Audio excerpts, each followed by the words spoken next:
Are you looking for a safe, passive, but lucrative real estate investment? Well, I've got just the thing for you. Tax certificates. Stick around to learn all about them. My name is Nick Carioti, and I'm a real estate broker, coach, trainer, and investor. And I'm here to tell you how you can get started investing in real estate and avoid the pitfalls found by most of those nutty investors. Right here on the Nutty Investor Podcast.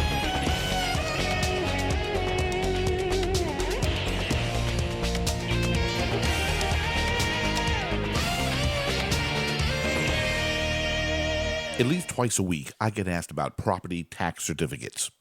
I love talking about them because it's probably one of the safest investments in real estate there can possibly be. So I'm going to give you kind of an overview on how this actually works, and what you're going to find is that it's a little bit different, slight variations in each county, so you're really going to have to check the county you work in or live in to find out, how it really works there 100%. But this is a good, solid overview on how this investment works. Cities and counties use property taxes to run government. And when people don't pay their property taxes, there's not enough money to do this. So what they have to do is they got to find somebody else to pay your taxes for you. They do this in the form of selling tax certificates. Now, property taxes are due at the end of the year. They're billed in arrears, as they say. And although you may have a mortgage on your home and your lender insists on you paying those taxes on a monthly basis, along with your mortgage payment, that way they can escrow that money for you, hold it for you, and pay that bill when it comes at the end of the year, thus preventing you from not paying it and going into foreclosure for non-payment of property taxes. But for many who don't have these fees built into their mortgage, or maybe they don't have a mortgage, sometimes at the end of the year when that bill comes, it's a little high and they don't have the cash available. Some people try to defer it by paying it a little late. And if you choose to do that, that's not a problem. There'll be some late fees and penalties and things like that. And it goes for a certain amount of time because it's due by December 31st. But if you get to April 1st, in most counties is how this works, by April 1st, they're assuming you're not going to pay it at all, which means they're going to have to collect it from someone else, and they do this again in the form of selling tax certificates. So come April 1st, if you haven't paid your property tax yet, the county property appraiser is going to take out an advertisement, usually in a large circulation paper. And in this advertisement, they'll have the address of the property, the name of the homeowner, the amount of tax that hasn't been paid, and it's not just the normal tax. It's going to be the tax with all these late fees and penalties, and anything that it took to bring it to the point of auction will be on top of that as well. And then in that advertisement, there'll also be a time, date, and place to have an auction. Now, you're going to find that many people come out to these auctions. Anyone can go, but you're going to find a lot of investors go to these things with hundreds of thousands of dollars to buy up lots of them. Again, because it can be a very lucrative, safe, passive investment. Now, you can find these auctions in many places. Sometimes they have them in their large rooms at the county property appraisers' offices. I've seen them in hotel salons. I've seen them in auditoriums. And of course, now it could be done online as well. But let's picture this for a moment in a large room where they have a professional auctioneer that comes out to do this particular auction.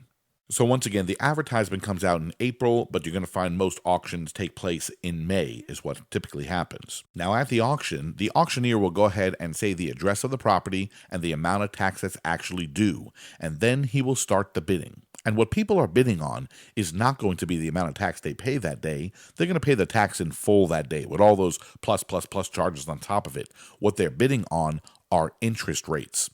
In many counties, the bidding starts at 18%, although it can get higher than that in some counties. They're trying to find an investor that'll accept the lowest interest rate in return, because they're not trying to gouge the homeowner. They're just trying to make it worth someone's while to go ahead and pay the taxes that day.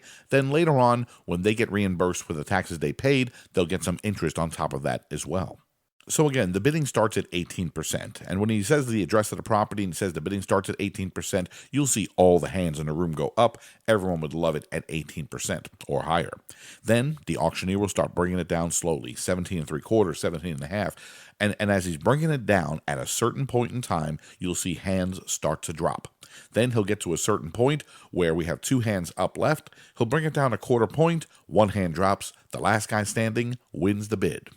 That winner will pay the tax in full that day, again with all those plus charges on top of it, and he'll receive a tax certificate.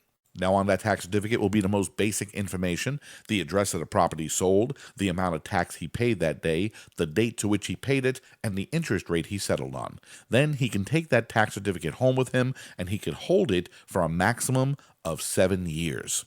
But after 7 years, he lost everything. He waited too long. But after only 2 years, 3 in some counties, he could then apply for a tax deed. Now, with a tax deed, he could then go ahead and initiate the foreclosure of that property so he can then get his money back.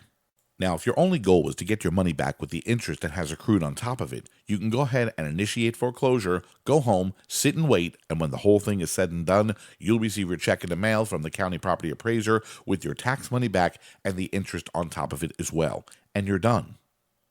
But if your ultimate goal was to possibly acquire that property at a separate time, in addition to the certificate, then you too, at a separate time, can go ahead and bid on the property at the auction for the property itself. And if you happen to be the winning bidder on that property, you will win that property free and clear. All other debts and liens get wiped out, except for taxes, of course, and you will then own the property free and clear, and the tax certificate and the interest on that as well. Now, this is just a brief overview on how this actually works. I recommend very highly that you go online, do some research on this. Make sure you're pulling up the information on your county that you live in, your county tax certificates, and you're going to find an enormous amount of information there, a lot of different YouTube videos and webinars and such. Now, you're also going to find that a lot of these folks out there are trying to sell you something. You're probably going to find that you don't really need to buy anything to learn about this. As long as you do your due diligence and you learn about it well, you'll learn a lot. You'll learn enough to be able to go ahead and give it a shot the first time. I also recommend highly that you go the first time maybe as a spectator, kind of see what's going on, see how other people are doing it, maybe even go with someone who's done it before. The first time, just kind of sit on your hands and watch what goes on, and you'll be more than ready the next time it comes around as well. I want to thank you once again for joining us here on the Nutty Investor Podcast. We appreciate you coming back for more. As I mentioned earlier, we're going to have some additional episodes during the week. It's probably going to be 2 to 3 a week, as I promised, and we look forward to having you join us with that as well. Until then, this is Nick Carioti, and have a great day.